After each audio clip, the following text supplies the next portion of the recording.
بسم اللہ الرحمن الرحیم۔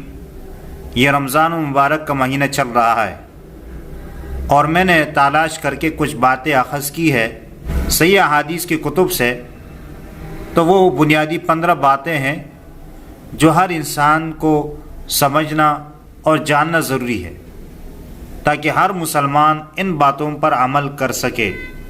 تو آئیے یہ باتیں میں آپ کو پڑھ کے دکھاتا ہوں اور ہر کوئی کوشش کرے کہ اس پر عمل ہو، اور اللہ سے بھی دعا گو رہے کہ اللہ تعالی ہم سب کو ان باتوں پر عمل کرنے کی توفیق عطا فرمائے۔ تو آئیے وہ باتیں سیکھیے اور دوسروں تک بھی پہنچائیے۔ پہلی بات، روزے کی فضیلت اور اس کی اہمیت۔ نبی کریم صلی اللہ علیہ وسلم نے ارشاد فرمایا، اسلام کی بنیاد 5 چیزوں پر ہے: کلمہ، نماز، روزہ، زکوٰۃ اور حج۔ یہ روایت صحیح بخاری اور صحیح مسلم کی ہے۔ تو رمضان کے روزے اللہ تعالیٰ کی طرف سے فرض کیے گئے ہیں، جیسے کہ قرآن اور حدیث میں اس کا ذکر موجود ہے۔ دوسری بات یہ ہے کہ روزے کی نیت اور وقت کا معلوم ہونا۔ نبی کریم صلی اللہ علیہ وسلم نے ارشاد فرمایا، جو شخص طلوع فجر سے پہلے روزے کی نیت نہ کرے اس کا روزہ نہیں۔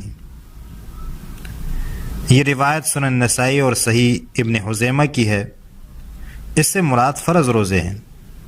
ویسے نفلی روزے کے لیے دن میں بھی نیت کی جا سکتی ہے، بشرطے کہ کچھ کھایا اور پیا نہ ہو، جیسے کہ مسلم کی روایت میں ہے۔ تیسری بات یہ ہے سحری کی فضیلت۔ نبی اکرم صلی اللہ علیہ وسلم نے ارشاد فرمایا، سحری کیا کرو کیونکہ سحری میں برکت ہے۔ یہ روایت صحیح بخاری اور صحیح مسلم کی ہے۔ آپ صلی اللہ علیہ وسلم نے فرمایا، ہمارے اور اہل کتاب کے روزوں میں فرق سحری کھانے کا ہے۔ یہ بات بھی صحیح مسلم کی ہے۔ نمبر 4، افطار کی سنت اور فضیلت۔ نبی کریم صلی اللہ علیہ وسلم نے فرمایا، لوگ اس وقت تک بلائی پر رہیں گے جب تک وہ افطار میں جلدی کریں گے۔ یہ روایت صحیح بخاری اور صحیح مسلم کی ہے، اور آپ صلی اللہ علیہ وسلم کھجور سے یا پانی سے افطار فرماتے تھے۔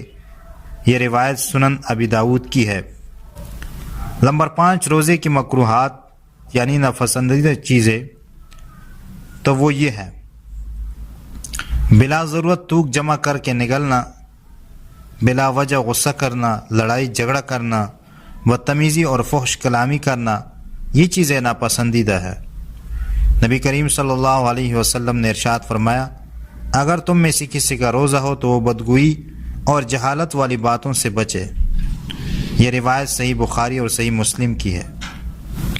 نمبر 6، روزے کو توڑنے والے امور یعنی مفسدات صوم۔ کھانے پینے اور جماع سے روزہ ٹوٹ جاتا ہے، صحیح بخاری اور صحیح مسلم میں ہے۔ اسی طرح حیض اور نفاس کی حالت میں عورت کا روزہ نہیں ہوتا۔ یہ روایت صحیح بخاری کی ہے۔ نمبر 7، مسافر اور بیمار کے لیے رخصت۔ نبی کریم صلی اللہ علیہ وسلم نے ارشاد فرمایا، اللہ تعالیٰ نے مسافر کے لیے روزہ چھوڑنے اور نماز قصر کرنے کی اجازت دی ہے۔ یہ مسلم کی روایت ہے۔ قرآن میں بھی روزہ چھوڑنے کی اجازت دی گئی ہے، اور فرمایا جو بیمار ہو یا سفر میں ہو وہ دوسرے دنوں میں روزے کو پورا کریں۔ سورۃ البقرہ آیت نمبر 185۔ تو یہ بات یاد رکھیں کہ سفر کے دوران یا بیماری کے دوران جو اجازت دی گئی ہے یہ صرف اس وقت تک ہے، بعد میں اس کے قضا کرنا ہے۔ یہ نہیں کہ بالکل اجازت ہے، بالکل روزہ نہیں ہے، نہیں، روزہ ہے لیکن اس وقت اجازت ہے، وہ بعد میں رکھے گا۔ بعض لوگ اس کو سمجھتے ہیں کہ روزہ بالکل ہی نہیں ہے، ختم ہو گیا، تو ایسی بات نہیں ہے۔ نمبر 8، بھول کر کچھ کھانے پینے کا حکم۔ نبی کریم صلی اللہ علیہ وسلم نے ارشاد فرمایا، جو شخص روزے کی حالت میں بھول کر کچھ کھا لے یا پی لے تو وہ اپنا روزہ پورا کرے، کیونکہ اللہ نے اسے کھلایا اور پلایا ہے۔ یہ روایت بخاری اور مسلم کی ہے۔ نمبر 9، اعتکاف کے مسائل۔ نبی کریم صلی اللہ علیہ وسلم رمضان کے آخری عشرے میں اعتکاف فرماتے تھے۔ یہ بخاری اور مسلم میں ہے۔ بیوی سے تعلق قائم کرنے سے اعتکاف ٹوٹ جاتا ہے، جیسے بخاری شریف میں ہے۔ نمبر 10، لیلۃ القدر کی فضیلت۔ نبی کریم صلی اللہ علیہ وسلم نے ارشاد فرمایا، جو شخص ایمان اور ثواب کی نیت سے لیلۃ القدر میں قیام کرے اس کے پچھلے گناہ معاف کر دیے جاتے ہیں۔ یہ صحیح بخاری اور صحیح مسلم کی روایت ہے۔ نمبر 11، رمضان میں شیطانوں کا قید ہونا۔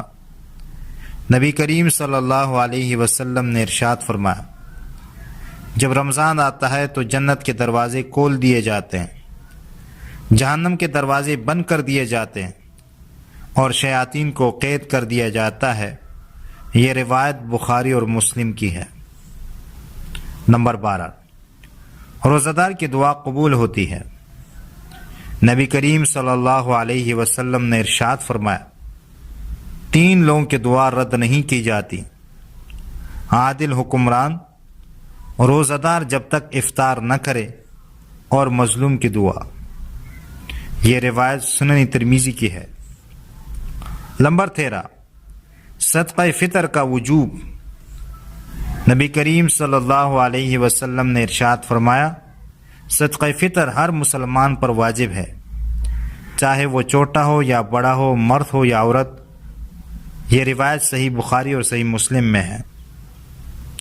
نمبر 14، رمضان میں عمرہ کرنے کی فضیلت۔ نبی کریم صلی اللہ علیہ وسلم نے ارشاد فرمایا، رمضان میں عمرہ کرنا حج کے برابر ہے۔